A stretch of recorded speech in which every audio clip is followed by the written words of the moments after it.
राजदादा Benson का garden. रात 8 बजे संगीत सेरेमनी। रात का समय था और राजदादा बेंसन का पूरा गार्डन किसी फेरी टेल जैसा सज गया था। हर तरफ ब्राइट पर्पल और सिल्वर कलर की लाइट्स चमक रही थी। गार्डन के बीचों बीच एक बहुत बड़ा और शानदार स्टेज बनाया गया था, जिसके पीछे एक बड़ी सी एलईडी स्क्रीन लगी थी। गार्डन में शहर के नामी बिजनेसमैन, पॉलिटिशियंस और वीआईपी गेस्ट्स मौजूद थे। हल्की हल्की म्यूजिक बज रही थी और हर तरफ एक बहुत ही पॉजिटिव और एक्साइटेड वाइब थी। डैड मिस्टर अधिराज रायजादा ने एक बहुत ही क्लासी ब्लैक जोधपुरी सूट पहना हुआ था। वो खुद गेस्ट का वेलकम कर रहे थे और उनके चेहरे की खुशी देखते ही बन रही थी। दादी माँ भी अपनी हैवी सिल्की साड़ी में बहुत प्यारी लग रही थी। तभी सीढ़ियों से अविष्का और रोहन नीचे आते हुए दिखाई दिए। उन दोनों को देखकर पूरे गार्डन में एक पल के लिए एकदम सन्नाटा छा गया और फिर तालियों की गड़गड़ाहट गूंज उठी। अविष्का ने एक बेहद खूबसूरत डार्क वाइन कलर का डिजाइनर लहंगा पहना था, जिस पर सिल्वर और डायमंड का हैवी वर्क था। उसके खुले बाल और लाइट लेकिन ग्लोइंग मेकअप उसे किसी महारानी जैसा लुक दे रहा था। उसके साथ रोहन था, जिसने अविष्का के लहंगे से मैच करता हुआ वाइन कलर का वेलवेट कोट और ब्लैक ट्राउजर पहना हुआ था। दोनों एक साथ में इतने परफेक्ट और मेड फॉर ईच अदर लग रहे थे कि किसी की भी नजरें उन पर से हट नहीं रही थी। रोहन ने अविष्का का हाथ बहुत प्यार से पकड़ा हुआ था। मुझे लगता है कि डैड को सिक्योरिटी डबल कर देनी चाहिए। रोहन ने अविष्का के कान के पास झुककर बहुत ही रोमांटिक अंदाज में फुसफुसाया। क्यों, क्या हुआ? अविष्का ने थोड़ी हैरानी से पूछा। क्योंकि आज तुम इतनी खूबसूरत लग रही हो मिसेस रायजादा, कि मुझे डर है कि कहीं कोई मेरी दुल्हन को नजर ना लगा दे या उसे चुरा ना ले। रोहन ने आंख मारते हुए कहा। अविष्का विलस करते हुए मुस्कुराई। तुम भी किसी राजकुमार से कम नहीं लग रहे हो रोहन, लेकिन तुम सिर्फ मेरे राजकुमार हो और तुम्हें मुझसे कोई नहीं चुरा सकता। अविष्का ने उसकी आंखों में देखते हुए कहा। तो रोहन को बहुत ही अच्छा महसूस हुआ। उसने आगे जाकर धीरे से उसके माथे पर चूम लिया। स्टेज के पास का एरिया। रात 9 बजे। उधर स्टेज के पास की तरफ कीर्ति अपने हाथ में एक लिस्ट लेकर इवेंट मैनेजर को आखिरी इंस्ट्रक्शन दे रही थी। कीर्ति ने एक बहुत ही हॉट सिल्वर कलर का इंडो वेस्टर्न गाउन पहना था। तभी कुणाल पीछे से आया और उसने चुपके से कीर्ति की कमर में हाथ डाल दिया। कीर्ति एकदम से चौंक गई, लेकिन कुणाल का टच पहचान कर उसने गहरी सांस ली। कुणाल ने भी ब्लैक और सिल्वर कॉम्बिनेशन का सूट पहना था और वो बहुत ही डैशिंग लग रहा था। मैनेजर साहब, आप जरा 2 मिनट हमें अकेले छोड़ेंगे? मुझे अपनी होने वाली पार्टनर से एक बहुत जरूरी मीटिंग करनी है। कुणाल ने मैनेजर को स्माइल करते हुए वहां से भेज दिया। कुणाल, क्या कर रहे हो? फंक्शन शुरू होने वाला है। कीर्ति ने अपने बाल ठीक करते हुए कहा। फंक्शन तो होता रहेगा, पहले मुझे मेरी अमानत दिखाओ। कुणाल ने कीर्ति का हाथ अपने हाथ में लिया। कल तुमने मुझसे प्रॉमिस किया था कि तुम्हारी मेहंदी में मेरे नाम होगा। मुझे मेरा के देखना है। कीर्ति ने एक बहुत ही प्यारी और शर्माती हुई स्माइल दी। उसने अपना बायां हाथ कुणाल के सामने किया और अपनी हथेली के बीचों बीच बना हुआ एक बहुत ही सुंदर सा डिजाइन दिखाया, जिसमें एक हार्ट के अंदर इंग्लिश में के लिखा हुआ था। कुणाल वो नाम देखकर इतना खुश हुआ कि उसकी आंखें चमक उठी। तुम्हें क्या लगा था मैं तुमसे झूठ बोल रही थी? कीर्ति ने कुणाल की आंखों में देखते हुए कहा। कुणाल ने कीर्ति का हाथ अपने होठों तक लाया और उस केक के डिजाइन पर एक बहुत ही सॉफ्ट किस कर दिया। तुम सच में मेरी जिंदगी की सबसे खूबसूरत सच्चाई हो कीर्ति। बस आज भाई की शादी अच्छे से हो जाए, उसके बाद मैं डैड से हमारे बारे में बात करूंगा। कीर्ति का दिल खुशी से झूम उठा। दोनों एक दूसरे की आंखों में खोए हुए थे। संगीत परफॉर्मेंस। रात 9 बजे। स्टेज पर एंकर ने संगीत सेरेमनी शुरू होने की अनाउंसमेंट की। सबसे पहले कुणाल और कीर्ति ने एक बहुत ही एनर्जेटिक और फनी बॉलीवुड सॉन्ग पर डांस किया। कुणाल के एक्सप्रेशंस और कीर्ति के ग्रेस ने सबका दिल जीत लिया। लेकिन असली सरप्राइज तो तब मिला जब एंकर ने डैड का नाम अनाउंस किया। रोहन और अविष्का भी हैरान रह गए। डैड स्टेज पर आए। उन्होंने माइक लिया और अविष्का की तरफ देखकर एक बहुत ही इमोशनल स्पीच दी। मैंने अपनी पूरी जिंदगी सिर्फ पैसे कमाए हैं। डैड की आवाज में बहुत ही गहराई थी। लेकिन मेरी असली दौलत मेरी ये बहू अविष्का है, जिसने मुझे सिखाया कि परिवार क्या होता है। इसके बाद डैड ने दादी माँ और अविष्का को स्टेज पर बुलाया और एक पुराने क्लासिक गाने पर बहुत ही प्यारी सी डांस परफॉर्मेंस दी। डैड को इस तरह हंसते और डांस करते देखकर रोहन की आंखों में खुशी के आंसू आ गए। मेंशन का अंधेरा हिस्सा। रात 10 बजे इन सारी खुशियों और रोशनियों से दूर मेंशन के इलेक्ट्रिक रूम के पास विराट और उसके 3 गुंडे छुपे हुए थे। विराट ने वेटर की यूनिफॉर्म पहनी हुई थी और अपने चेहरे पर मास्क लगाया था।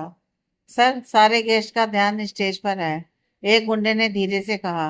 विराट ने अपने हाथ में पकड़ा हुआ एक रिमोट निकाला। ये रिमोट उस केमिकल बॉक्स से जुड़ा हुआ था जो उसने स्टेज के पीछे छुपाया था। हंस लो रोहन, तुम्हारी ये खुशी बस कुछ मिनटों की मेहमान है, विराट ने अपने दांत पीसते हुए कहा। जैसे ही रोहन और अविष्का का डांस खत्म होगा तो मेन पावर कट कर देना। जैसे ही अंधेरा होगा मैं स्टेज के पीछे आग लगा दूंगा। उस भगदड़ में अविष्का को किडनैप करना बहुत आसान हो जाएगा। विराट की आंखों में एक शैतानी चमक थी। उसने अपना प्लान सेट कर लिया था। कपल डांस, रोहन और अविष्का। रात 10:15 बजे। अब बारी थी रात की सबसे बड़ी और मोस्ट एवेटेड परफॉर्मेंस की। स्टेज की लाइट्स डिम हो गईं और सिर्फ एक स्पॉटलाइट बीच में गिरी जहां रोहन और अविष्का खड़े थे। एक बहुत ही स्लो और रोमांटिक बॉलीवुड सॉन्ग प्ले होना शुरू हुआ। रोहन ने अविष्का की कमर पर अपना हाथ रखा और अविष्का ने अपने हाथ रोहन के कंधे पर रख दिए। दोनों एक दूसरे की आंखों में ऐसे खोए थे जैसे वहां कोई और मौजूद ही ना हो। रोहन ने अविष्का को बहुत ही ग्रेसफुली टिलर किया और वापस अपनी बाहों में खींच दिया। मुझे अभी भी याद है, अभी जब हमने वो 6 महीने वाला कॉन्ट्रैक्ट साइन किया था, रोहन ने अविष्का की आंखों में देखते हुए धीरे से कहा। मुझे लगा था कि मैं सिर्फ एक डील कर रहा हूँ, खुद को बचाने के लिए। तब मुझे नहीं पता था कि मैं अपनी जान का सौदा कर रहा हूँ। अविष्का ने मुस्कुराते हुए रोहन के सीने पर अपना सर रख लिया और मुझे लगा था कि मैं एक बहुत ही घमंडी और खड़ूस रईजादे के साथ डील कर रही हूँ। लेकिन तुमने मुझे वो प्यार दिया है जो मुझे मेरे अपनों से भी कभी नहीं मिला। दोनों का डांस इतना इंटेंस और इमोशनल था कि वहां बैठे हर एक इंसान की आंखें नम हो गई थी। रोहन ने अविष्का को अपने दोनों हाथों में उठा लिया और वो हवा में उसे गोल घुमाने लगा। अविष्का के लहंगे का घेरा बहुत ही खूबसूरती से हवा में उड़ रहा था। ये उनकी प्यार की, उनके सफर की एक परफेक्ट परफॉर्मेंस थी। रात 10:30 बजे गाना खत्म होने वाला था। रोहन और अविष्का ने अपना आखिरी पोज लिया। दोनों एक दूसरे की बाहों में थे और उनकी सांसें आपस में टकरा रही थी। तभी क्लिक, पूरे मेंशन की लाइट अचानक से चली गई। एकदम घुप अंधेरा छा गया। सिर्फ म्यूजिक सिस्टम की एक अजीब सी बीप की आवाज आई और फिर सब कुछ शांत हो गया। गेट्स के बीच हल्की सी फुसफुसाहट शुरू हो गई। लाइट कैसे चली गई? जनरेटर ऑन करो, डैड की कड़क आवाज अंधेरे में गूंजी। रोहन ने अविष्का का हाथ कसकर पकड़ लिया। डरो मत अभी, शायद कोई टेक्निकल फॉल्ट होगा, मैं अभी चेक करवाता हूँ।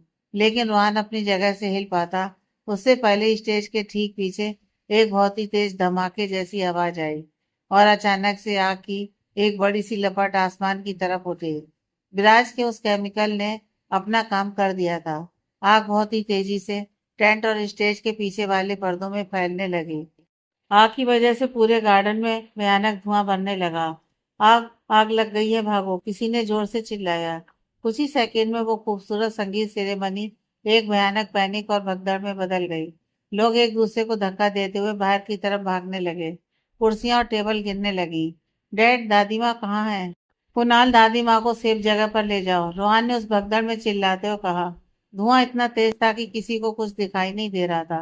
अब इसका खांस रही थी और रोहन का हाथ कसकर पकड़े हुए थी। रोहन, मुझे बहुत डर लग रहा है, अविष्का ने घबराते हुए कहा। मैं तुम्हारे साथ हूँ अभी, हम यहाँ से पीछे वाले रास्ते से बाहर निकलेंगे। रोहन अविष्का को अपने साथ खींचते हुए स्टेज से नीचे उतारने लगा। लेकिन उस भगदड़ और धुएं के बीच विराट ने अपना चेहरा कपड़े से ढका और वो सीधा स्टेज के पास आ गया। उसका टारगेट एकदम फिक्स था। जैसे ही रोहन और अविष्का सीढ़ियों से नीचे उतरे, सामने से लोगों की एक बड़ी सी भीड़ भागती हुई आई। उस धक्के में रोहन के हाथ से अविष्का का हाथ छूट गया। रोहन, अविष्का चिल्लाई। अभी रोहन ने मुड़कर अंधेरे में हाथ मारा, लेकिन अविष्का उसे नहीं मिली। अविष्का उस धुएं के बीच खांसते हुए पीछे की तरफ मुड़ी, लेकिन तभी किसी ने बहुत ही मजबूती से उसे पीछे से जकड़ लिया। इससे पहले कि अविष्का चीख पाती, विराट ने एक रुमाल जिस पर क्लोरोफॉर्म लगा था उसे अविष्का की नाक और मुंह पर कसकर रख दिया। अविष्का ने बहुत हाथ पैर मारे। उसने विराट के हाथ को खुरचने की कोशिश की, लेकिन क्लोरोफॉर्म का असर बहुत तेज था। सिर्फ कुछ ही सेकंड में अविस्का का शरीर ढीला पड़ने लगा और उसकी आंखें बंद हो गईं। विराट ने अविस्का को अपनी बाहों में उठाया और उस भगदड़ और अंधेरे का फायदा उठाते हुए स्टेज के पीछे वाले उस रास्ते से गायब हो गया जहां आग नहीं लगी थी। धुएं के बीच रोहन पागलों की तरह अविस्का को ढूंढ रहा था। अभी अभी कहाँ हो तुम अविस्का? रोहन की आवाज में एक भयानक खौफ और तड़प थी, लेकिन जवाब में उसे सिर्फ आग के जलने की आवाज और लोगों की चीखें ही सुनाई दे रही थी। उसकी दुल्हन, उसकी अविस्का उस अंधेरे में कहीं गायब हो चुकी थी। चारों तरफ सिर्फ धुआं, चीख पुकार और भगदड़ थी।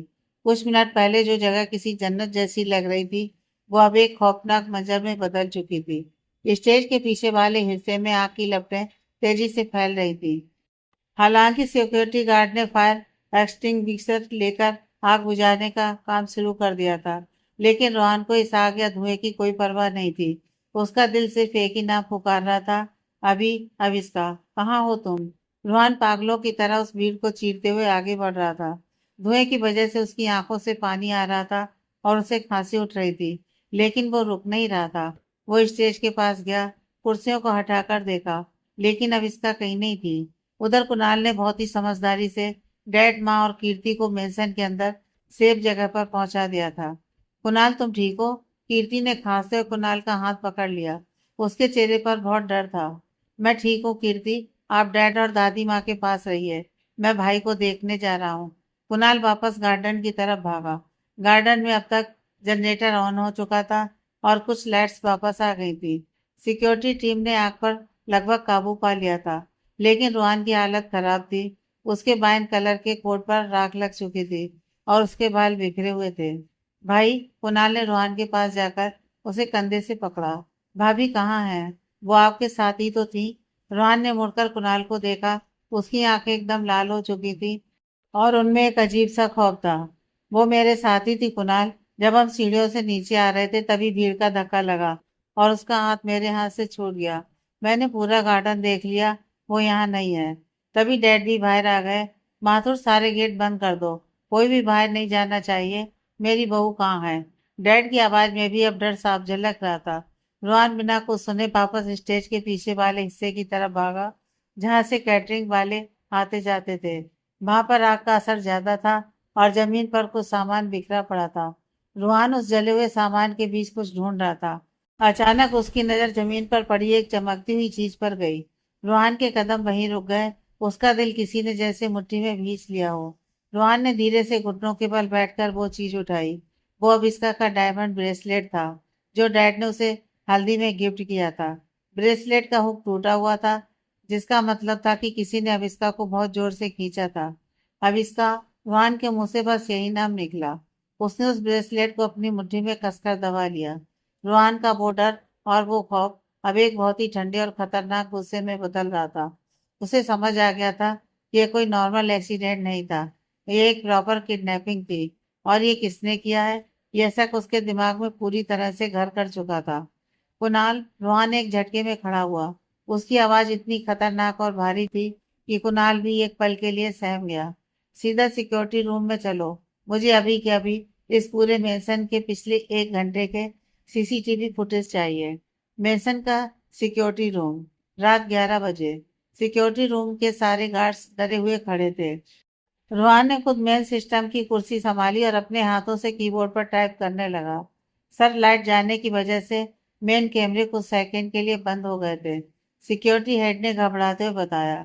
मुझे पता है, रोहन अपने दांत पीसते हुए कहा, लेकिन जो पीछे वाला सर्विस गेट है, उसका कैमरा हमेशा इन्वर्टर से कनेक्ट रहता है। कोई तो बाहर गया होगा। रोहन ने सर्विस गेट का कैमरा ऑन किया और उसे बैकवर्ड प्ले किया। ठीक 10:35 पर जब मेंशन में लाइट गई थी और आग लगी थी, उसी वक्त एक सफेद रंग की कैटरिंग वैन बहुत ही तेजी स्पीड में सर्विस गेट के बाहर निकलती हुई दिखी। रोहन ने तुरंत उस वीडियो को पॉज किया और स्क्रीन को जूम किया।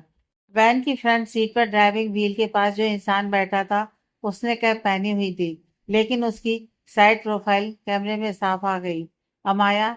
कुणाल के मुंह से नफरत के साथ वो नाम निकला। रोहन की आंखें स्क्रीन पर फिक्स थी। अगर अमाया वैन चला रही थी तो पीछे अविस्का को कौन ले गया होगा, ये समझने में रोहन को 1 सेकंड भी नहीं लगा। विराट, रोहन ने एक बहुत ही खूंखार आवाज में कहा, उसने लाइट काटी, उसने आग लगाई और उसने मेरी पत्नी को मेरे घर से किडनैप किया है। रोहन अपनी जगह से उठा। उसके चेहरे पर अब कोई घबराहट नहीं थी, बस एक ऐसा साइलेंट गुस्सा था जो किसी तूफान से कम नहीं था। भाई, मैं पुलिस कमिश्नर को कॉल करता हूँ, कुणाल ने अपना फोन निकालते हुए कहा। नहीं कुणाल, रोहन ने कुणाल का हाथ रोक दिया। पुलिस अपना काम कानून से करेगी और मुझे कानून नहीं, मुझे विराट की जान चाहिए। उसने मेरी अविष्का पर हाथ डालने की हिम्मत की है। आज वो मेरी साख से नहीं बच पाएगा। शहर के बाहर एक पुराना वेयर हाउस। रात 11:45। शहर की भीड़ भाड़ से बहुत दूर एक पुराने और बंद पड़े वेयर हाउस के अंदर हल्की सी पीली लाइट जल रही थी।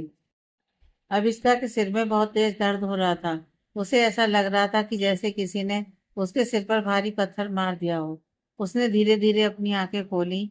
धुंधली सी रोशनी में उसे सब कुछ घूमता हुआ दिखाई दे रहा था। उसे महसूस हुआ कि वो एक लकड़ी की कुर्सी पर बैठी है और उसके दोनों हाथ पीछे की तरफ एक मोटी रस्सी से बंधे हुए हैं। उसके पैरों को भी कुर्सी के साथ बांधा गया था। उसका वो खूबसूरत वाइन कलर का ब्राइडल लहंगा अब मिट्टी और धूल से गंदा हो चुका था। वेलकम बैक अविष्का, एक बहुत ही जानी पहचानी और घटिया सी आवाज वेयर हाउस में गूंजी। अविष्का ने अपना सिर उठाया। सामने विराट खड़ा था। उसने अपनी वो बेटर वाली यूनिफॉर्म उतार दी थी और एक नॉर्मल ब्लैक टी शर्ट में था। उसके चेहरे पर एक बहुत ही साइको जैसी स्माइल थी। पास ही अमाया भी खड़ी थी। उसके हाथ में अविष्का का फोन था, जिसे वो मजाक उड़ाते हुए हवा में उछाल रही थी। अविष्का को सब कुछ याद आ गया। वो धुआं, वो भगदड़, वो पीछे से किसी का उसे क्लोरोफार्म सुंघाना। विराट, तुम सच में अपनी औकात से भी नीचे गिर चुके हो, अविष्का ने बिना किसी डर के एकदम हिम्मत के साथ कहा। उसकी आवाज में डर था, लेकिन आंखों में एक बहुत ही तेज गुस्सा था। विराट जोर से हंसा और अविष्का के करीब आकर उसके चेहरे को देखने लगा। औकात तो तुमने मेरी उस दिन गिराई थी अविष्का, जब तुम मुझे छोड़कर उस रोहन रायजादा के पास चली गई थी, विराट ने बहुत ही कमीनेपन से कहा। तुम सच में आज बहुत खूबसूरत लग रही हो, एकदम दुल्हन की तरह। बस कमी यह है कि तुम्हारा दूल्हा वो रोहन नहीं, बल्कि मैं हूँ। अपने गंदे ख्यालों को अपने दिमाग में ही रखो विराट। आविष्का ने नफरत से अपना चेहरा दूसरी तरफ घुमा लिया। तुम मुझे यहाँ ले तो आए हो, लेकिन तुम रोहन को नहीं जानते। तुमने शेर के मुंह में हाथ डाला है। वो तुम्हें पाताल से भी ढूंढ निकालेगा और जिंदा नहीं छोड़ेगा। अमाया आगे आई और उसने अविष्का के बाल पकड़कर उसका चेहरा अपनी तरफ किया। ज्यादा मत उड़ो अविष्का, अमाया ने गुस्से से कहा। तुम्हारा वो रोहन अभी अपनी फैमिली को उस आग से बचा रहा होगा। उसे तो पता भी नहीं होगा कि तुम यहाँ हमारे पास हो। तुमने मेरा बहुत मजाक उड़ाया था ना उस दिन किचन में। तुमने मुझे थप्पड़ मारा था। आज मैं तुम्हारा वो गुरूर तोड़कर रहूंगी। अभिष्का ने अमाया की आंखों में सीधा देखते हुए कहा। मुझे तुम दोनों पर दया आती है। तुम दोनों इतने इनसिक्योर और लालची हो कि तुम्हें किसी की खुशी बर्दाश्त नहीं होती। लेकिन कान खोलकर सुन लो, तुम दोनों मेरा कुछ नहीं बिगाड़ सकते। रोहन आएगा और तुम दोनों को तुम्हारे किए की सजा जरूर देकर जाएगा। विराट ने अमाया का हाथ हटाया और अविष्का के और करीब आ गया। उसने एक बहुत ही डरावनी टोन में कहा। रोहन मुझे तब ढूंढेगा ना अविष्का, जब तुम जिंदा बचोगी। मेरे पास तुम्हारे लिए दो ऑप्शंस हैं। या तो तुम अभी इसी वक्त मुझसे शादी करने के पेपर्स पर साइन करोगी और अपनी वो करोड़ों की रावत प्रॉपर्टी मेरे नाम करोगी, या फिर रोहन को तुम्हारी लाश मिलेगी। चॉइस तुम्हारी है। विराट ने पास में रखी एक टेबल से गन उठाई और उसे अविष्का के सिर पर तान दिया। अविष्का ने वो गन देखी, लेकिन वो बिल्कुल नहीं घबराई। उसे रोहन पर खुद से भी ज्यादा भरोसा था। वो जानती थी कि उसका रोहन उसे ढूंढ ही लेगा। रायजादा मेंशन का मेन गेट, रात 12 बजे। उधर रायजादा मेंशन में रोहन अपनी ब्लैक एसयूवी के पास खड़ा था। उसने अपना वाइन कलर का कोट उतार कर फेंक दिया था और अपनी शर्ट की स्लीव्स को कोहनी तक फोल्ड कर लिया था। उसने अपनी कार के डैशबोर्ड से एक लोडेड गन निकाली और उसे अपनी जींस के पीछे बेल्ट में लगा लिया। कुणाल भागता हुआ बाहर आया। भाई, मैंने विराट की कार की लोकेशन ट्रेस करने के लिए अपने प्राइवेट हैकर्स को लगा दिया है। वो कुछ ही मिनटों में उसकी लाइव लोकेशन भेज देंगे और मैं भी आपके साथ चलूंगा। रोहन ने कार का दरवाजा खोला और कुणाल की तरफ देखा। नहीं कुणाल, तुम डैड, दादी माँ और कीर्ति के साथ यहीं रहोगे। मुझे नहीं पता विराट ने कितने गुंडे भेजे हैं। इन लोगों को भी सेफ्टी की जरूरत है। तुम घर का ध्यान रखो। लेकिन भाई, विराट एक साइको है। आप अकेले मैंने कहा ना कुणाल, तुम यहीं रहोगे, रोहन ने बहुत ही सख्त आवाज में कहा। और विराट साइको है, लेकिन जब बात अविष्का की आती है तो मुझसे बड़ा साइको इस दुनिया में कोई नहीं है। रोहन के फोन पर एक बीप की आवाज आई। कुणाल के हैकर्स ने उसे सफेद बैंक की आखिरी लोकेशन सेंड कर दी थी, जो शहर के आउटर इलाके के एक पुराने इंडस्ट्रियल एरिया की तरफ थी। रोहन की आंखों में एक ऐसा गुस्सा और ऐसा पागलपन था जो किसी ने पहले कभी नहीं देखा था। उसने कार स्टार्ट की और एसयूवी को फुल स्पीड में मेन गेट से बाहर निकाल दिया। कार के टायर से एक जोरदार आवाज आई और वो अंधेरी सड़क पर किसी चीते की तरह दौड़ पड़ी। आज रात रोहन सिर्फ अपनी पत्नी को बचाने नहीं जा रहा था। आज रात वो विराट का वो हासिल करने जा रहा था कि दोबारा कोई किसी लड़की की तरफ देखने की हिम्मत भी नहीं करेगा। शहर के बाहर का पुराना वेयर हाउस। रात 12:15 बजे। वेयर हाउस के अंदर हवा में एक अजीब सी सीलन और धूल की महक थी। अब इसका अभी भी कुर्सी से बंधी हुई थी। विराट उसके सर पर गन ताने खड़ा था और उसके दूसरे हाथ में कुछ लीगल पेपर्स थे। साइन करो अब इसका। विराट की आवाज में एक साइको वाली सनक थी। ये प्रॉपर्टी के पेपर्स हैं, इन पर साइन करो और चुपचाप मेरे साथ यहाँ से चलने के लिए रेडी हो जाओ, वरना मैं सच में ट्रिगर दबा दूंगा। अविष्का ने अपनी लाल और थकी हुई आंखों से विराट को देखा। उसके चेहरे पर डर का एक कतरा भी नहीं था। मैं मर जाऊंगी विराट, लेकिन तुम्हारे जैसे घटिया इंसान के पेपर्स पर साइन कभी नहीं करूंगी। तुम मुझे मारना चाहते हो ना, तो मार दो, लेकिन तुम कभी भी रोहन रायजादा से नहीं जीत पाओगे। अमाया पीछे से आई और उसने अविष्का के बाल जोर से पीछे की तरफ खींचे। ज्यादा हीरोइन मत बनो अविष्का, तुम्हारा वो रोहन अभी अपनी फैमिली को संभाल रहा होगा। उसे तो पता भी नहीं होगा कि तुम यहाँ हमारे पास हो। तुम दोनों रोहन को जानते ही कितना हो। अविष्का ने डर के बावजूद एक बहुत ही कॉन्फिडेंट स्माइल दी। वो मेरा पति है, और जब बात मेरी आती है ना, तो वो पूरी दुनिया में आग लगा सकता है। तुम लोग बस अपने आखिरी कुछ मिनट गिनना शुरू कर दो। विराट का ईगो हर्ट हो गया। उसने गुस्से में गन की नली अविष्का के माथे पर और जोर से दबाई। बहुत घमंड है ना तुम्हें अपने उस रोहन पर। ठीक है, तो फिर मैं तुम्हें अभी। क्रैश। विराट अपनी बात पूरी कर भी नहीं पाया था कि वेयर हाउस का वो पुराना लोहे का शटर एक बहुत ही भयानक और कान फाड़ देने वाली आवाज के साथ टूटकर अंदर की तरफ गिरा। धूल और मिट्टी का एक बड़ा सा गुबार हवा में उड़ गया। विराट और अमाया दोनों डर के मारे पीछे हट गए। अविष्का ने भी अपनी आंखें बंद कर ली। वेयर हाउस के अंदर दो बहुत ही तेज हेडलाइट्स की रोशनी पड़ी, जिससे विराट की आंखें चुंधिया गई। धूल छटने के बाद वहां एक ब्लैक एसयूवी खड़ी थी, जिसका बम्पर पूरी तरह से टूट चुका था, क्योंकि उसने शटर को सीधे टक्कर मारी थी। कार का दरवाजा खुला और बाहर जो इंसान निकला, उसे देखकर विराट के पसीने छूट गए। वो रोहान था। उसकी शर्ट राख और धूल से गंदी हो चुकी थी। स्लीव्स ऊपर फोल्ड थी। उसके एक हाथ में लोडेड गन थी और उसकी आंखों में जो गुस्सा था, वो किसी मौत के फरिश्ते से कम नहीं लग रहा था। रोहान, अमाया के मुंह से डर के मारे आवाज तक नहीं निकली। वो पीछे की तरफ खिसकने लगी। अविष्का ने रोहन को देखा और उसकी आंखों से एकदम से आंसू बहने लगे। उसे पता था कि उसका प्यार उसे ढूंढ लेगा। तुमने मेरी बीवी पर हाथ डालने की हिम्मत कैसे की विराट? रोहन की आवाज इतनी भारी और गहरी थी कि वेयर हाउस की दीवारें भी कांप गई। विराट ने अपना डर छुपाने की कोशिश की और उसने अपनी गन अविष्का की तरफ तान दी। पीछे हटो रोहन, वहीं रुक जाओ, वरना मैं इसे गोली मार दूंगा। रोहन के कदम एक पल के लिए भी नहीं रुके। वो लगातार विराट की तरफ बढ़ रहा था। मारो इसे। विराट ने घबराकर अपने 3 गुंडों को चिल्लाकर ऑर्डर दिया, जो पीछे अंधेरे में खड़े थे। तीनों गुंडे हाथों में लोहे की रॉड लेकर रोहन की तरफ दौड़े। रोहन ने अपनी गन अपनी जींस के पीछे बेल्ट में खोस ली। आज वो गोलियों से नहीं, अपने हाथों से इन लोगों की मौत लिखना चाहता था। जैसे ही पहले गुंडे ने रोहन पर रॉड से वार किया, रोहन ने बहुत ही फुर्ती से डक किया और एक जोरदार पंच उस गुंडे के पेट में मारा। गुंडा दर्द से दोहरा हो गया। रोहन ने उसकी रॉड छीनी और उसी रॉड से उसके घुटने पर इतनी जोर से वार किया कि हड्डी टूटने की कड़क आवाज पूरे वेयर हाउस में गूंज गई। वो गुंडा भाई जमीन पर गिरकर तड़पने लगा। बाकी के 2 गुंडों ने एक साथ रोहन पर अटैक किया, लेकिन रोहन इस वक्त किसी हॉलीवुड एक्शन हीरो की तरह फुल बीस्ट मोड में था। उसने एक गुंडे का कॉलर पकड़ा और उसका सिर पास रखे एक लोहे के ड्रम पर जोर से दे मारा। दूसरे कुंडे को उसने उठाकर सीधा हवा में पटका। सिर्फ 2 मिनट के अंदर विराट के तीनों भारी भरकम गुंडे जमीन पर बेसुध पड़े थे। रोहन की सांसें तेज चल रही थीं और उसके माथे से पसीना टपक रहा था, लेकिन उसकी नजर सिर्फ और सिर्फ विराट पर फिक्स थी। विराट अब पूरी तरह से कांप रहा था। उसने जल्दी से अविस्का को कुर्सी समेत अपनी तरफ खींचा और अपनी गन अविस्का के एकदम कनपट्टी पर रख दी। मैंने कहा, पीछे हटो रोहन। विराट पागलों की तरह चिल्लाया। मैं सच में इसे मार दूंगा। मेरी कार की चाबी मुझे दो और मुझे यहाँ से जाने दो। रोहन के कदम वहीं रुक गए। अविस्का के सिर पर गन देखकर उसका दिल एक पल के लिए कांप गया, लेकिन उसने अपने चेहरे पर कोई घबराहट नहीं आने दी। अगर तुमने उसे एक खरोच भी पहुंचाई ना विराट, रोहन ने एक बहुत ही ठंडी और खतरनाक आवाज में कहा, तो मैं तुम्हारी चमड़ी उधेड़ कर तुम्हें जिंदा जला दूंगा। गन नीचे रखो। बिल्कुल नहीं। तुम मुझे बेवकूफ नहीं बना सकते। विराट ने अविस्का को और कसकर पकड़ा।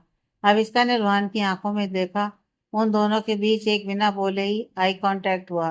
अविस्का समझ गई कि रोहन क्या चाहता है। विराट का पूरा ध्यान रोहन पर था। उसी पल का फायदा उठाकर अविस्का ने अपने बंधे हुए पैरों से पूरी ताकत लगाकर विराट के घुटनों पर एक बहुत जोरदार किक मारी। आह! विराट दर्द से चिल्लाया और उसका बैलेंस बिगड़ गया। गन अविस्का के सिर से थोड़ा दूर हट गई और बस रोहन को इसी एक सेकंड की जरूरत थी।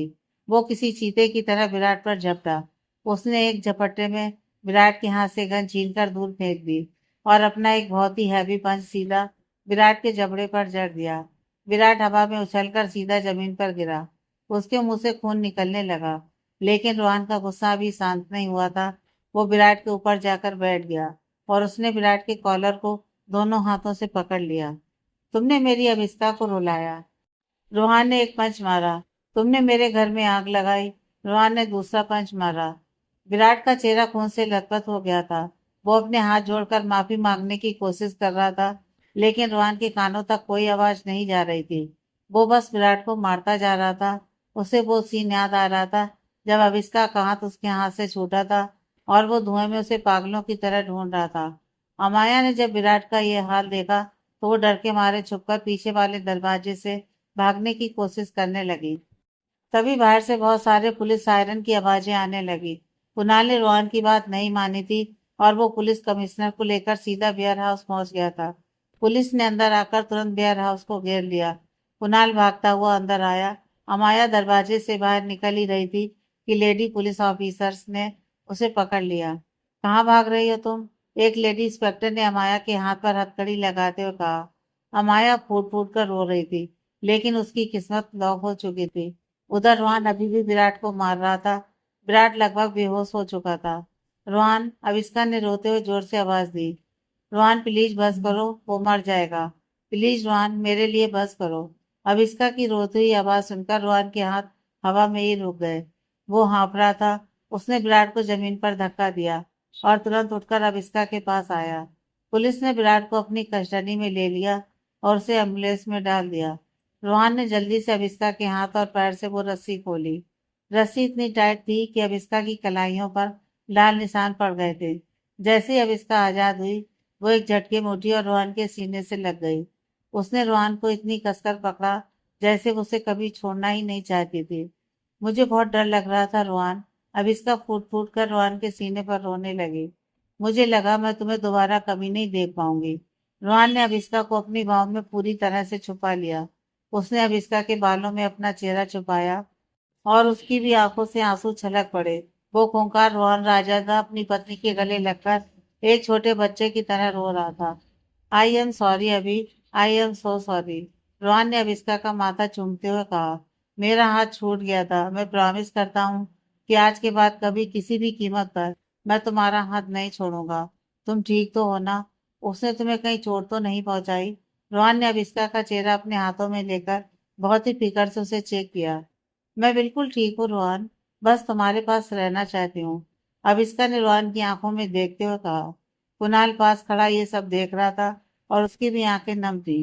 भाई भाभी, कुणाल ने पास आकर कहा, घर पर सब बहुत परेशान है। डैड की हालत खराब है। हमें जल्दी मेंशन वापस चलना चाहिए।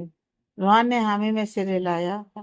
अब इसका चलने के लिए मुड़ी, लेकिन रस्सी से बंधे रहने की वजह से उसके पैर में एकदम से सुनपन आ गया था और वो लड़खड़ा गई। रोहन ने बिना एक सेकंड लगाए अविस्का को अपनी बाहों में उठा लिया, ब्राइडल स्टाइल में। अविस्का ने अपने दोनों हाथ रोहन के गले में डाल लिए और अपना सिर उसके सीने पर टिका दिया। रोहन अविस्का को अपनी बाहों में उठाए हुए उस वेयर हाउस से बाहर अपनी कार की तरफ ले गया। विराट और रामाया का वो घटिया चैप्टर आज हमेशा हमेशा के लिए क्लोज हो गया था। अब सिर्फ प्यार और खुशियों का सफर बाकी था। कार के अंदर रात 1 बजे शहर की वो सुनसान और अंधेरी सड़कें आज रोहन को बहुत शांत और सुकून देने वाली लग रही थी। उसकी ब्लैक एसयूवी बहुत ही स्मूथली रायजादा मेंशन की तरफ बढ़ रही थी। कार के अंदर एक बहुत ही गहरी और खामोश शांति थी। रोहन एक हाथ से स्टीयरिंग व्हील पकड़े हुए था और दूसरा हाथ अविष्का के हाथों को बहुत ही मजबूती से थामे हुए था। अविष्का पैसेंजर सीट पर बैठी थी। उसका सिर सीट से टिका हुआ था और आंखें बंद थीं। वो बहुत ज्यादा थक चुकी थी। उस धुएं और क्लोरोफॉर्म की वजह से उसके सिर में अभी भी हल्का हल्का दर्द था। रोहन ने कार को एक खाली सड़क के किनारे रोका और पार्किंग लाइट्स ऑन कर दी। अविष्का ने धीरे से अपनी आंखें खोली और कंफ्यूज होकर रोहन की तरफ देखा। क्या हुआ रोहन? कार क्यों रोक दी? रोहन ने अपनी सीट बेल्ट खोली और वो अविष्का की तरफ पूरी तरह से मुड़ गया। उसने अविष्का के दोनों हाथों को अपने हाथ में लिया और उन्हें बहुत ध्यान से देखने लगा। अविष्का की गोरी कलाइयों पर उसे मोटी रस्सी की वजह से गहरे लाल निशान पड़ गए थे। उस जगह से स्किन भी हल्की सी छिल गई थी। रुहान की आंखों में फिर से आंसू आ गए। उसने बहुत ही नरमी से उन लाल निशानों पर अपने होंठ रख दिए। उसका किस इतना सॉफ्ट था, जैसे वो डरा हुआ हो कि अब इसका को दर्द ना हो जाए। तुम्हें बहुत दर्द हो रहा होगा ना अभी? रुहान की आवाज एकदम भारी हो चुकी थी। आई एम सॉरी, ये सब मेरी वजह से हुआ। अगर मैं तुम्हारा हाथ नहीं छोड़ता तो वो कमीना विराट कभी तुम तक नहीं पहुंच पाता। अविष्का ने रोहन का चेहरा अपने हाथों में लिया और उसके गालों से आंसू पहुंचे। रोहन, तुम बार बार खुद को ब्लेम क्यों कर रहे हो? वो बस एक एक्सीडेंट था और जब तुम मेरे साथ हो तो मुझे कोई दर्द नहीं हो सकता। तुमने मुझे उस साइको से बचा लिया। मेरे लिए बस यही बहुत है। मैं तुम्हारे साथ दुनिया में सबसे ज्यादा सेफ फील करती हूँ। रोहन ने एक गहरी सांस ली और अविष्का को अपने सीने से लगा लिया। मैं प्रॉमिस करता हूँ अभी, कल हमारी शादी के बाद मैं तुम्हें एक पल के लिए भी अपनी आंखों से दूर नहीं जाने दूंगा। तुम मेरी जिंदगी हो। कुछ देर एक दूसरे की बाहों में सुकून महसूस करने के बाद रोहन ने कार वापस स्टार्ट की और मेंशन की तरफ बढ़ गया। राजआदा मेंशन का गेट रात 1:30 बजे। मेंशन के बाहर का नजारा अभी भी बहुत टेंशन वाला था। फायर ब्रिगेड की गाड़ियां जा चुकी थी, लेकिन पुलिस की एक जीप अभी भी वहां खड़ी थी। गार्डन का वो हिस्सा जहाँ संगीत का स्टेज था वो पूरी तरह जलकर राख हो चुका था। लेकिन मेंशन के अंदर सब लोग मेन दरवाजे पर खड़े बेसब्री से रोहन और रबिस्का का इंतजार कर रहे थे। जैसे ही रोहन की कार मेंशन के पोर्च में आकर रुकी, कीर्ति लगभग भागते हुए कार की तरफ आई। कुणाल भी अपनी कार से पीछे पीछे ही आ रहा था, क्योंकि वो पुलिस की फॉर्मेलिटीज पूरी कर रहा था। रोहन ने कार से उतरकर जल्दी से दूसरी तरफ का दरवाजा खोला और अविष्का का हाथ पकड़कर उसे बाहर निकाला। अविष्का को देखते ही कीर्ति फूट फूट कर रोने लगी। उसने आगे बढ़कर अविष्का को इतनी कसकर गले लगा लिया जैसे वो अपनी जान को आजाद नहीं करना चाहती हो। अभी तुम ठीक हो मेरी जान? उसने तुम्हें कुछ किया तो नहीं? कीर्ति अविष्का का चेहरा और उसके हाथ चेक करते हुए रो रही थी। मुझे बहुत डर लग रहा था अभी। अगर तुम्हें कुछ हो जाता तो मैं क्या करती? मैं बिल्कुल ठीक हूँ दीदी, आप प्लीज रोना बंद करो। अविष्का ने कीर्ति के आंसू पोंछते हुए उसे शांत करने की कोशिश की। तभी डैड, अधिराज रायजादा और दादी माँ भी वहां आ गए। डैड की आंखों में वो डर साफ दिख रहा था जो एक पिता अपनी बेटी को खोने के ख्याल से महसूस करता है। डैड अविष्का के पास आए। उनके हाथ कांप रहे थे। उन्होंने बहुत ही नरमी से अविष्का के सर पर हाथ रखा। मुझे माफ कर दो बेटा। डैड की आवाज में एक बहुत ही गहरा दर्द था। मेरे ही घर से, मेरी इतनी हाई सिक्योरिटी के बीच से कोई तुम्हें लेकर चला गया और मैं कुछ नहीं कर पाया। मैं कैसा पिता हूँ जो अपनी बेटी को महफूज नहीं रख सका। अविष्का का दिल भर आया। उसने डैड का हाथ पकड़ा। डैड, आप प्लीज ऐसा मत कहिए। इसमें आपकी कोई गलती नहीं है। विराट की साजिश बहुत खतरनाक थी और देखिए मैं बिल्कुल सेफ वापस आ गई हूँ ना। दादी माँ ने आगे आकर अविष्का की नजर उतारी और उसे प्यार से गले लगा लिया। मेरे कान्हा ने मेरी बच्ची की रक्षा की है। चलो अब सब अंदर चलो, मेरी बच्ची बहुत थक गई है। मेंशन का हॉल, रात 2 बजे। हॉल में सब लोग बैठे थे। फैमिली डॉक्टर आ चुके थे। और वो अविष्का की कलाइयों पर ऑइंटमेंट लगा रहे थे। रोहन अविष्का के एकदम बगल में बैठा था और उसने अविष्का का दूसरा हाथ अपने हाथ में कसकर पकड़ा हुआ था। कुणाल डैड को सारी बात बता रहा था कि विराट ने कैसे कैटरिंग वालों के साथ मिलकर ये पूरी प्लानिंग की थी और कैसे उसने मेंशन की लाइट काटकर आग लगाई। उस विराट का तो मैं वो हश्र करूंगा कि वो जिंदगी भर याद रखेगा। डैड गुस्से से अपनी जगह पर खड़े हो गए। लॉयर्स को अभी कॉल करो कुनार। उस विराट को और उस अमाया को किसी भी कीमत पर बेल नहीं मिलनी चाहिए। मैं उन दोनों को सड़कों पर लेकर आऊंगा। डैड आप टेंशन मत लीजिए। पुलिस ने उनके खिलाफ किडनैपिंग, मर्डर की कोशिश और प्रॉपर्टी डैमेज के नॉन बेलेबल चार्जेस लगाए हैं। वो दोनों ही अब सालों तक जेल से बाहर नहीं आ पाएंगे। कुणाल ने डैड को शांत करते हुए कहा। डॉक्टर ने अब इसका को पेन किलर दी और कहा कि उन्हें अब आराम करना चाहिए। रोहन ने एक गहरी सांस ली और डैड की तरफ देखा। डैड, संगीत का फंक्शन पूरी तरह से खराब हो गया। गार्डन का आधा हिस्सा भी जल गया है। कल की शादी। रोहन अपनी बात पूरी कर पाता उससे पहले डैड ने अपना हाथ उठाकर उसे रोक दिया। शादी नहीं रुकेगी रोहन। डैड ने एक बहुत ही कड़क और कॉन्फिडेंट आवाज में ऐलान किया। विराट यही तो चाहता था कि हम डर जाएं, यह फंक्शन रुक जाए और रायजादा खानदान की बेइज्जती हो। लेकिन वो अधिराज रायजादा को नहीं जानता। हमारा टेंट जला है, हमारा हौसला नहीं। डैड ने अविष्का की तरफ बहुत प्यार से देखा। शादी कल ही होगी और इतने ग्रैंड तरीके से होगी कि ये पूरा शहर और वो रावत खानदान देखता रह जाएगा। कोई भी हमारी खुशियों को नजर नहीं लगा सकता। कुणाल, कल सुबह तक ये पूरा गार्डन नए सिरे से तैयार होना चाहिए। बेस्ट से बेस्ट डेकोरेटर्स को बुलाओ। पैसों की कोई परवाह मत करो। डैड का यह जज्बा देखकर अभिष्का और रोहन के चेहरे पर एक बहुत बड़ी स्माइल आ गई। डैड सच में अपनी बहू के लिए किसी से भी लड़ सकते थे। मेंशन का किचन। रात 2:30 बजे। सब लोग अपने अपने कमरों में सोने चले गए थे। कीर्ति किचन में अभिष्का के लिए हल्दी वाला दूध बना रही थी, लेकिन उसके हाथ अभी भी हल्के हल्के कांप रहे थे। आज उसने अपनी बहन को लगभग खो ही दिया था। वो खौफनाक ख्याल अभी भी उसके दिमाग से निकल नहीं रहा था। तभी किचन में किसी के कदमों की आहट हुई। कीर्ति ने पलट कर देखा तो कुणाल खड़ा था। कुणाल ने बहुत ही शांति से आकर कीर्ति के हाथ से दूध का पैन लिया और गैस बंद कर दी। उसने कीर्ति के दोनों ठंडे हाथों को अपने गर्म हाथों में पकड़ लिया। रिलैक्स कीर्ति, सब ठीक है। कुणाल ने कीर्ति की आंखों में देखते हुए बहुत ही सॉफ्टली कहा। कुणाल की वो केयरिंग टोन सुनते ही कीर्ति का सारा कंट्रोल टूट गया। वो आगे बढ़ी और उसने कुणाल को कसकर गले लगा लिया। वो कुणाल के सीने पर अपना सिर रखकर रोने लगी। अगर अभी को कुछ हो जाता तो मैं क्या करती कुणाल? वो ही तो मेरी इकलौती फैमिली है। मैं उसके बिना मर जाती। कीर्ति सुबकते हुए बोल रही थी। कुणाल ने अपने दोनों हाथ कीर्ति की पीठ पर रखे और उसे बहुत आराम से सहलाने लगा। शांत, ऐसा कुछ नहीं होगा कीर्ति। मैंने कहा था ना कि जब तक कुणाल रायजादा यहाँ खड़ा है, तुम्हारी आंखों में आंसू लाने की हिम्मत किसी की नहीं है। भाई और मैं अपनी फैमिली पर कोई आंच नहीं आने देंगे। कुणाल ने कीर्ति को थोड़ा खुद से अलग किया और उसके आंसू पोंछे।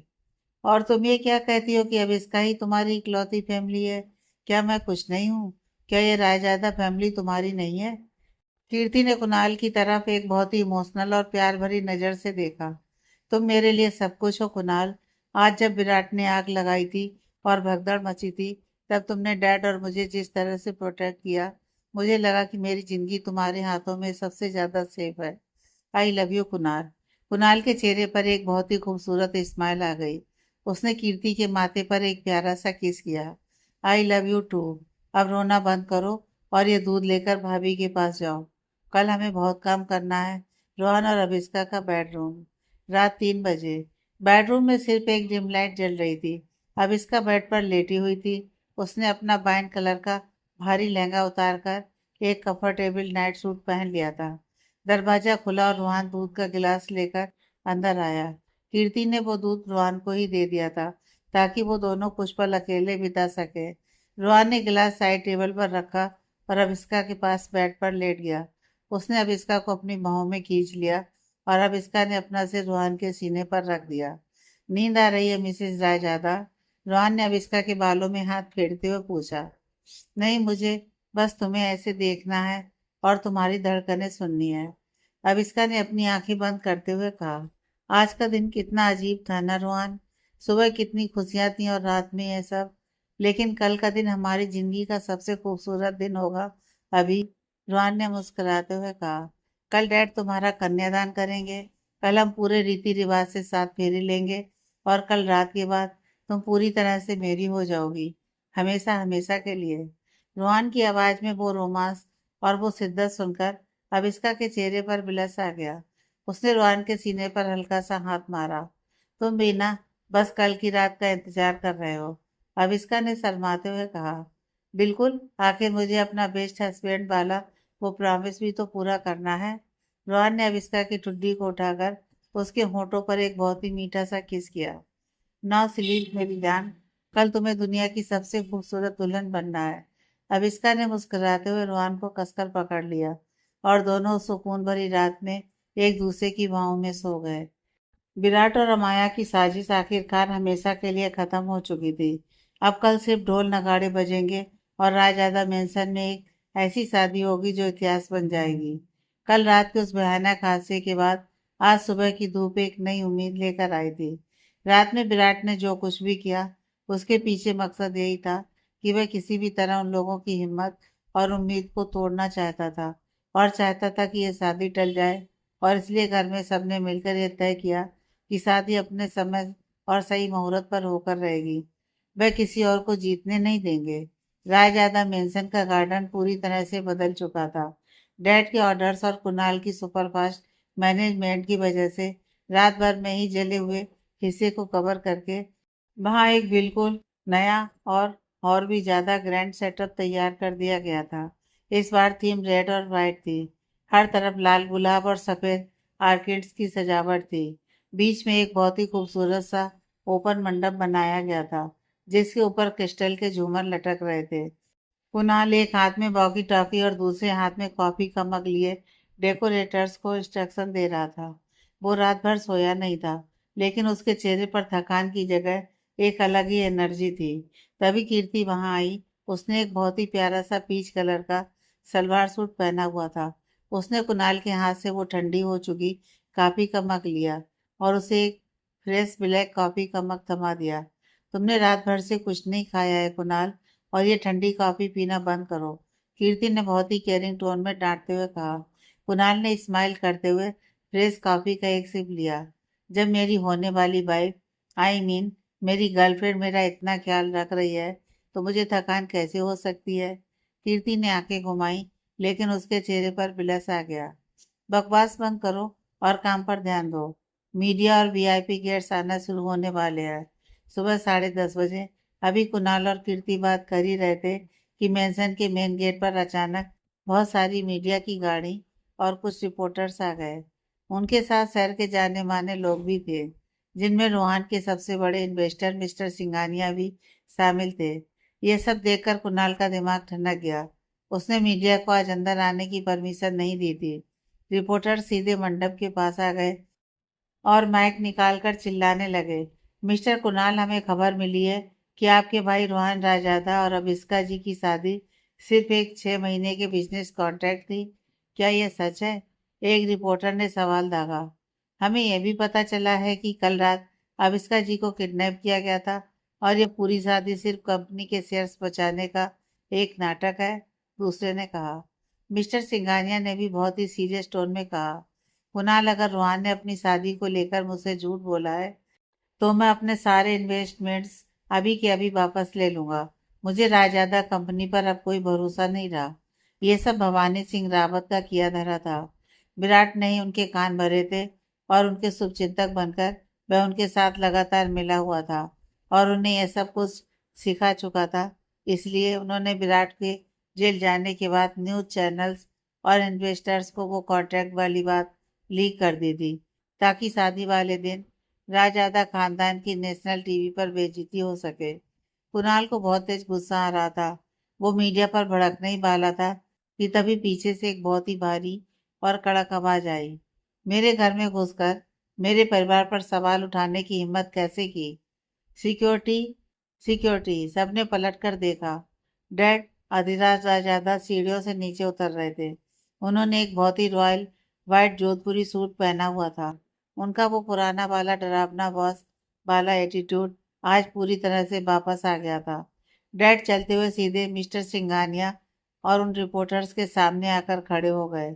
उनकी आंखों में वो आग थी जिसे देखकर अच्छे अच्छों के पसीने छूट जाते थे। सिंघानिया, डैड ने बहुत ही ठंडी आवाज में कहा, तुम भूल रहे हो कि तुम किसके घर में खड़े हो। अधिराज रायजादा को किसी के इन्वेस्टमेंट की भीख की जरूरत नहीं है। अगर तुम्हें अपना पैसा वापस चाहिए तो अभी मेरे सेक्रेटरी से चेक लेकर यहाँ से दफा हो जाओ। मिस्टर सिंघानिया डैड का यह रूप देखकर एकदम पीछे हट गए। अधिराज जी, मेरा वो मतलब नहीं था। और तुम लोग, डैड ने रिपोर्टर्स की तरफ देखते हुए कहा, जिस इंसान ने तुम्हें झूठी खबर दी है ना, उस भवानी सिंह रावत से जाकर कह देना कि रायजादा खानदान छुपकर सौदे नहीं करता। हाँ, मैं मानता हूँ कि शुरुआत में मुझे मेरी बहू पसंद नहीं थी क्योंकि उसका नाम रावत परिवार से जुड़ा हुआ था। लेकिन आज इस मंडप में जो शादी होने वाली है वो कोई कॉन्ट्रैक्ट नहीं है। वो दो ऐसे लोगों का प्यार है जिन्होंने मुझे और मेरे इस पूरे घर को बदलना सिखाया है। और मेरी बहू का अब उस रावत परिवार से कोई लेना देना नहीं है। डैड ने कैमरे की तरफ देखते हुए सीधा नाना जी को चैलेंज किया। अब इसका अब मेरी बेटी है और मैं आज पूरी दुनिया के सामने डंके की चोट पर उसका कन्यादान करूंगा। अगर किसी ने मेरी बेटी की शादी में कोई भी तमाशा करने की कोशिश की तो मैं उसे बर्बाद करके रख दूंगा। अब जिसे यह शादी देखनी है वो गेस्ट बनकर बैठे, और जिसे तमाशा करना है वो अभी के अभी मेरे घर से बाहर निकल जाए। डैड की यह धाड़ सुनकर पूरे हॉल में सन्नाटा छा गया। रिपोर्टर्स ने अपने माइक नीचे कर लिए और मिस्टर सिंघानिया ने भी डैड से हाथ जोड़कर माफी मांग ली। कुणाल और कीर्ति दूर खड़े डैड को देख रहे थे। कीर्ति की आंखों में डैड के लिए बहुत रिस्पेक्ट आ गई थी। यह होते हैं असली राजादास, कुणाल ने प्राउड स्माइल के साथ कहा। तब तक सारे बॉडीगार्ड, सिक्योरिटी गार्ड, वॉचमैन वहां पर आ गए थे और उन लोगों ने वहां से सारे मीडिया वालों को निकाल दिया था जो कि बिना इनविटेशन ही वहां पर आ गए थे। और उनके बाद से सिक्योरिटी और ज़्यादा कड़ी कर दी गई थी जिससे कि कोई भी ऐसे ही अंदर ना आ जाए। अविष्का का बेडरूम, दोपहर 1 बजे। बेडरूम में अविष्का आईने के सामने बैठी थी। उसने अपना ब्राइडल लहंगा पहन लिया था। यह लहंगा एकदम चटक लाल रंग का था जिस पर असली सोने और कुंदन का बहुत ही बारीक वर्क किया गया था। लहंगे का घेरा इतना बड़ा था कि वो किसी महारानी की ड्रेस जैसा लग रहा था। दादी माँ और कीर्ति अविष्का को तैयार कर रही थी। कीर्ति ने अविष्का के गले में वो हैवी डायमंड का चोकर सेट पहनाया। तुम सच में किसी परी जैसी लग रही हो अभी। कीर्ति की आंखों में अपनी बहन को लाल जोड़े में देखकर आंसू आ गए। आविष्का ने भी कीर्ति का हाथ पकड़ लिया। दीदी, आज मुझे मम्मी और पापा की बहुत याद आ रही है। अगर वो होते तो मुझे दुल्हन बनते देखकर कितने खुश होते। तभी दरवाजे पर किसी ने नॉक किया। डैड अंदर आए। आविष्का को लाल जोड़े में देखकर डैड के कदम वहीं रुक गए। उनकी आंखों में एक बहुत ही प्यारा सा इमोशन आ गया। तुम सच में आज इस घर की लक्ष्मी लग रही हो बेटा। डैड ने आगे आकर आविष्का के सिर पर हाथ रखा। डैड, आप सब कुछ अकेले मैनेज कर रहे हैं, आप थक गए होंगे, आविष्का ने फिकर से कहा। डैड मुस्कुराए और उन्होंने अपनी पॉकेट से एक बहुत ही पुराना और खूबसूरत सा वेलवेट का बॉक्स निकाला। उन्होंने वो बॉक्स आविष्का के सामने खोला। उसमें एक बहुत ही एंटीक और हैवी सोने का कंगन था। ये कंगन रोहन की माँ का है आविष्का। डैड की आवाज़ हल्की सी कांप रही थी। उन्होंने मरते वक्त मुझसे कहा था कि जब रोहन की दुल्हन घर आए तो ये कंगन उसे दे देना। मुझे लगता है रोहन की माँ आज तुम्हें देखकर बहुत खुश हो रही होंगी। अभिष्का की आंसू छलक पड़े। डैड ने खुद अपने हाथों से वो कंगन अभिष्का की कलाई में पहना दिया। एक बात और बेटा, डैड ने अभिष्का की आंखों में देखते हुए कहा, तुम्हें अपने पापा की कमी महसूस करने की कोई जरूरत नहीं है। आज मंडप में मैं एक ससुर की तरह नहीं बल्कि पिता की तरह तुम्हारा कन्यादान करूंगा। क्या तुम मुझे ये हक दोगी? अभिष्का ने रोते हुए डैड के गले लग गई। डैड, आप मेरे लिए पापा से भी बढ़कर है। Thank you so much dad. यह मोमेंट इतना इमोशनल था कि कीर्ति और दादी माँ भी रोने लगी। रोहान का रूम, दोपहर 2 बजे। उधर रोहान अपने कमरे में रेडी हो रहा था। उसने एक बहुत ही रॉयल क्रीम कलर की शेरवानी पहनी थी जिसके साथ लाल रंग का साफा और मोतियों की माला थी। वो एकदम किसी प्रिंस जैसा लग रहा था। कुणाल रोहन का साफा सेट कर रहा था। भाई, आप तो आज सच में कह डाल रहे हो। भाभी तो आपको देखते ही बेहोश हो जाएंगी, कुणाल ने मजाक करते हुए कहा। रोहन ने मिरर में खुद को देखा और एक लंबी सांस ली। उसका दिल बहुत जोर से धड़क रहा था। मुझे बहुत नर्वसनेस हो रही है छोटे। कल रात जो भी हुआ, उसके बाद मैं बस जल्दी से अभिष्का को अपना बनाना चाहता हूँ। कुणाल ने रोहन के कंधे पर हाथ रखा। टेंशन मत लीजिए भाई, विराट जेल में है और बाहर सिक्योरिटी इतनी टाइट है कि एक परिंदा भी पर नहीं मार सकता। आप बस आज रात के बारे में सोचिए। फाइनली वो फेक वाली शादी आज रियल होने वाली है। फर्स्ट नाइट की तैयारी तो पूरी है ना? कुणाल ने शरारत से आंख मारी। रोहन ने शर्माते हुए कुणाल को एक हल्का सा धक्का दिया। तू चुप कर, बेशरम कहीं का, चला जाए यहाँ से और जाकर देख, शादी के मुहूर्त का टाइम हो गया है। The grand bridal entry. दोपहर 3 बजे मंडप सज चुका था। पंडित जी ने मंत्र पढ़ना शुरू कर दिया था। रोहन मंडप में बैठा था और उसकी नजरें सिर्फ सीढ़ियों की तरफ टिकी थी। तभी शहनाई की एक बहुत ही मीठी सी धुन बजनी शुरू हुई। पूरे गार्डन में एकदम सन्नाटा छा गया। सबका ध्यान सीढ़ियों की तरफ गया। अब इसका सीढ़ियों से नीचे आ रही थी। उसके सिर के ऊपर फूलों की एक बहुत ही खूबसूरत चादर थी, जिसे कुणाल और कीर्ति ने पकड़ा हुआ था। अविष्का ने अपना लाल घूंघट हल्का सा नीचे किया हुआ था, लेकिन उसका ग्लोइंग चेहरा साफ दिख रहा था। वो धीरे धीरे शर्माते हुए मंडप की तरफ बढ़ रही थी। रोहन ने जैसे ही अपनी अविष्का को उस लाल ब्राइडल लहंगे में देखा, उसकी सांसें सच में अटक गईं। वो अपनी जगह से खड़ा हो गया। उसे लगा जैसे दुनिया की सारी खूबसूरती उसी लाल लहंगे में सिमट कर आ गई हो। रोहन की आंखों में खुशी और प्यार के आंसू आ गए। वो अपनी पलकें भी नहीं झपका पा रहा था। अभिष्का जब मंडप के पास पहुंची तो डैड ने आगे बढ़कर अभिष्का का हाथ पकड़ा और उसे बहुत ही प्यार से रोहन के हाथों में सौंप दिया। रोहन ने अभिष्का का हाथ बहुत ही जेंटल तरीके से पकड़ा। आविष्का ने नजरें उठाकर रोहन को देखा। दोनों की आंखों में एक दूसरे के लिए वो प्यार, वो रिस्पेक्ट और वो जुनून था जिसे दुनिया की कोई भी आग या साजिश नहीं मिटा सकती थी। तुम दुनिया की सबसे खूबसूरत दुल्हन हो, रोहन ने आविष्का के कान में फुसफुसाते हुए कहा। और तुम मेरे सपनों के असली राजकुमार, आविष्का ने मुस्कुराते हुए जवाब दिया। पंडित जी ने दोनों को बैठने का इशारा किया। अब वो पल आ गया था जब बिना किसी कॉन्ट्रैक्ट, बिना किसी शर्त के, ये दोनों 7 जन्मों के लिए एक दूसरे के होने वाले थे। मंडप में पवित्र अग्नि जल रही थी और पंडित जी मंत्र पढ़ रहे थे। हर तरफ फूलों की खुशबू और एक बहुत ही सुकून वाली वाइब थी। रोहन और अभिष्का एक दूसरे की बगल में बैठे थे। पंडित जी ने डैड की तरफ देखा। अब कन्यादान की रस्म के लिए कन्या के पिता आगे आए। यह शब्द सुनकर अभिष्का की आंखें भर आईं। डैड अपनी जगह से उठे और मंडप के अंदर आए। उनका हमेशा सख्त रहने वाला चेहरा आज बहुत ही नर्म था और आंखों में एक पिता वाला प्यार साफ झलक रहा था।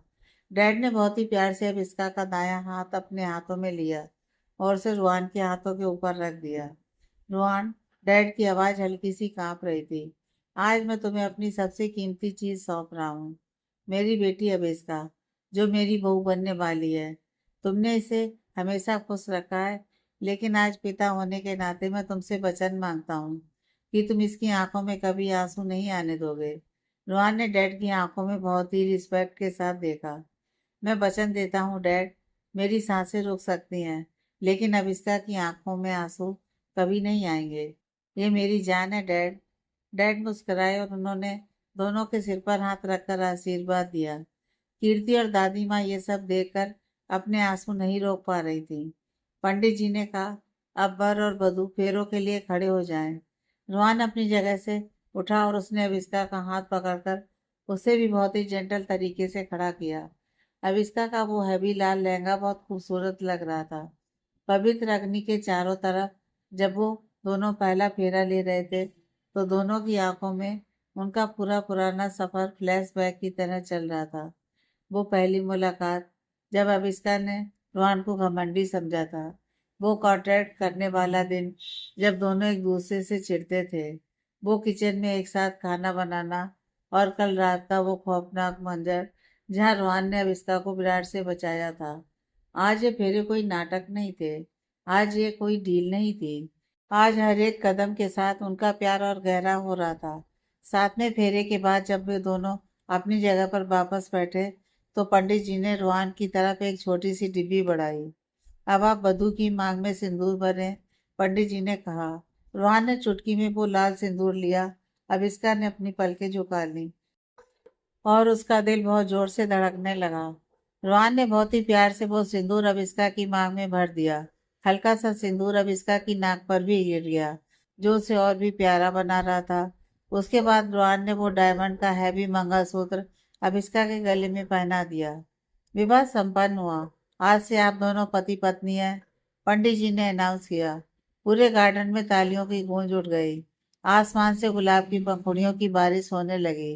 रोहन ने अविष्का की तरफ देखा और एक बहुत ही चार्मिंग स्माइल दी। फाइनली मिसेस रोहन रायजादा, अविष्का ने भी शर्माते हुए रोहन को देखा। हमेशा के लिए। शादी के बाद वैसे तो अविष्का को उसी घर में रहना था, लेकिन रस्मों के हिसाब से ये विदाई का मोमेंट था, क्योंकि डैड ने उसे अपनी बेटी मान लिया था। अविष्का सबसे पहले कीर्ति के गले लगी। दोनों बहनें फूट फूट कर रो रही थी। दीदी, आपने हमेशा मेरे लिए एक माँ की तरह सब कुछ किया है। मुझे कभी अकेला मत छोड़ना, अविष्का ने रोते हुए कहा। कीर्ति ने अविष्का का चेहरा अपने हाथों में लिया और उसके आंसू पोंछे। तुम पागल हो अभी, मैं तुम्हें कैसे छोड़ सकती हूँ। अब तुम अपने नए सफर की शुरुआत कर रही हो। हमेशा खुश रहना मेरी जान। कीर्ति के पीछे कुणाल खड़ा था। उसने कीर्ति को रोते हुए देखा तो धीरे से उसके कंधे पर हाथ रखा। कीर्ति ने मुड़कर कुणाल को देखा और उसकी आंखों में एक अलग ही सुकून आ गया। अब इसका फिर डैड के पास गई। डैड ने उसे देखते ही अपने सीने से लगा लिया। इस घर की रौनक तुमसे ही है बेटा, हमेशा ऐसे ही मुस्कुराती रहना, डैड ने अविष्का का माथा चूमते हुए कहा। रुहान का बेडरूम। रात 10:30 बजे। सुहाग रात। पूरे मेंशन में अब शांति छा चुकी थी। गेस्ट जा चुके थे और घर के लोग भी अपने अपने कमरों में सोने चले गए थे। रोहान का बेडरूम आज किसी रोमांटिक मूवी के सेट जैसा लग रहा था। पूरे कमरे में रेड और वाइट रोज की पंखुड़ियां बिखरी हुई थी। लाइट्स एकदम डिम थी और खुशबूदार कैंडल्स जल रही थी। अब इसका बेड के बीचों बीच बैठी थी। उसके चेहरे पर लाल रंग का घूंघट था। उसका दिल इतनी जोर से धड़क रहा था कि उसे अपनी धड़कनें खुद सुनाई दे रही थी। उसने अपने दोनों हाथों को कसकर पकड़ा हुआ था। तभी कमरे के दरवाजे का हैंडल घूमा। रोहान अंदर आया। उसने दरवाजा बंद किया और अंदर से लॉक कर दिया। रोहान ने अपनी शेरवानी का भारी कोट उतारकर काउच पर रख दिया और अब वो सिर्फ एक सिल्क के क्रीम शर्ट में था, जिसके ऊपर के 2 बटन खुले हुए थे। वो बहुत ही हॉट और रिलैक्स लग रहा था। रोहान धीरे धीरे चलकर बेड के पास आया और अब इसका के एकदम करीब बैठ गया। अविष्का की सांसें तेज हो गईं। रोहान ने बहुत ही सॉफ्टली अपने हाथ बढ़ाए और अविष्का का वो लाल घूंघट धीरे से ऊपर कर दिया। घूंघट उठते ही रोहान की नजरें अविष्का के चेहरे पर टेक गईं। वो इतनी खूबसूरत लग रही थी कि रोहान कुछ सेकंड तक पलके भी नहीं झपका पाया। तुम सच में एक जादू हो अभी, एक ऐसा जादू जो सबको अपना दीवाना बना लेता है। रोहान की आवाज बहुत भारी और हल्की हो गई थी। मैं पिछले कितने महीनों से इस रात का, इस पल का इंतजार कर रहा था, तुम्हें अंदाजा भी नहीं है। अभिष्का ने अपनी पलकें उठाकर रोहान की आंखों में देखा। उन आंखों में जो प्यार और जो शिद्दत थी, उसने अभिष्का के सारे डर को खत्म कर दिया। तुम नर्वस हो? रोहान ने बहुत प्यार से अभिष्का का हाथ अपने हाथ में लेते हुए पूछा। अभिष्का ने हल्का सा सिर हिला दिया। थोड़ी सी। मतलब सब कुछ कितनी जल्दी हो गया ना। रोहान मुस्कुराया। तुम्हें नर्वस होने की कोई जरूरत नहीं है मेरी जान। आज कोई जल्दीबाजी नहीं होगी। रोहान ने नोटिस किया कि अविष्का ने जो हैवी डायमंड का चोकर सेट और बड़ी बड़ी इयररिंग्स पहनी हुई है, उनकी वजह से वो कंफर्टेबल नहीं है। ये बहुत हैवी है ना। रोहान ने अपना हाथ बढ़ाकर अविष्का के गले के पास रखा। रोहान की गर्म उंगलियों का टच जैसे ही अविष्का की गर्दन पर पड़ा, उसके रेंगटे खड़े हो गए। रोहान ने बहुत ही आराम से चोकर का हुक खोला और उसे निकालकर साइड टेबल पर रख दिया। मैं कर लूंगी रोहान, अविष्का ने शर्माते हुए कहा। शांत, मुझे करने दो, रोहान ने फुसफुसाते हुए कहा। इसके बाद रोहान ने बहुत ही जेंटल तरीके से अविष्का के इयररिंग्स निकाले, फिर उसके बालों में लगे हैवी पिन्स हटाए ताकि अविष्का के बाल आजाद हो सके। अविष्का के खूबसूरत लंबे बाल उसके कंधों पर बिखर गए। रोहान की नजदीकी और उसका यह केयरिंग अंदाज अविष्का के अंदर एक बहुत ही मीठी सी आग लगा रहा था। रोहान ने अविष्का का चेहरा अपने दोनों हाथों में लिया और उसके माथे पर एक बहुत ही गहरा किस किया। मैं तुमसे बहुत प्यार करता हूँ अब इसका, उस फेक शादी वाले दिन से लेकर आज इस असली सुहाग रात तक। मेरा प्यार तुम्हारे लिए हर दिन बस बड़ा ही है, रोहान ने सीधा अविस्का की आंखों में देखते हुए कहा। मैं भी तुमसे बहुत प्यार करती हूँ रोहान। तुमने मुझे जो जिंदगी दी है उसके लिए मैं पूरी उम्र तुम्हारी शुक्रगुजार रहूंगी। अविस्का की आवाज भी अब इमोशंस और प्यार से भर गई थी। रोहान की नजरें अविस्का की आंखों से खिसक कर उसके लाल होठों पर आ गईं। कमरे का माहौल अब एकदम इंटेंस और गर्म होने लगा था। रोहान ने अपना चेहरा आगे बढ़ाया और अविस्का की सांसें एकदम भारी हो गईं। रोहान ने अपने होंठ अविस्का के होठों पर रख दिए। ये किस पहले बहुत सॉफ्ट और मीठा था, लेकिन जैसे ही अविस्का ने अपने हाथ रोहान के कंधे पर रखे और उसे अपनी तरफ खींचा, वो किस एक बहुत ही पैशनेट और इंटेंस रोमांस में बदल गया। दोनों एक दूसरे में पूरी तरह से खो चुके थे। रोहान का एक हाथ अविस्का की कमर पर था और दूसरा उसके बालों में। अब इसका भी रुआन के इस पागलपन वाले प्यार का उसी शिद्दत से जवाब दे रही थी। उनका हर एक टच, हर एक एहसास बता रहा था कि वो दोनों एक दूसरे के लिए कितने बेकरार थे। रुआन ने धीरे से अविस्का को बेड पर पीछे की तरफ लेटा दिया। लाल गुलाब की पंखुड़ियों के बीच अविस्का अपने लाल जोड़े में किसी पेंटिंग जैसी लग रही थी। रुआन उसके ऊपर झुका हुआ था। तुम आज रात बहुत खूबसूरत लग रही हो मिसेस रायजादा, और आज रात तुम सिर्फ मेरी हो, रोहन ने अविस्का के कान के पास फुसफुसाते हुए कहा। अविस्का ने शर्माकर अपनी आंखें बंद कर ली और रोहन को कसकर अपने गले लगा लिया। मोमबत्ती की वो हल्की सी रोशनी उन दोनों के खूबसूरत और इंटेंस प्यार की गवाह बन रही थी। ये रात उनके उस पुराने कॉन्ट्रैक्ट का हमेशा के लिए अंत कर रही थी, और ये रात उनके एक ऐसे सफर की शुरुआत की थी जो 7 जन्मों तक चलने वाला था। Next part.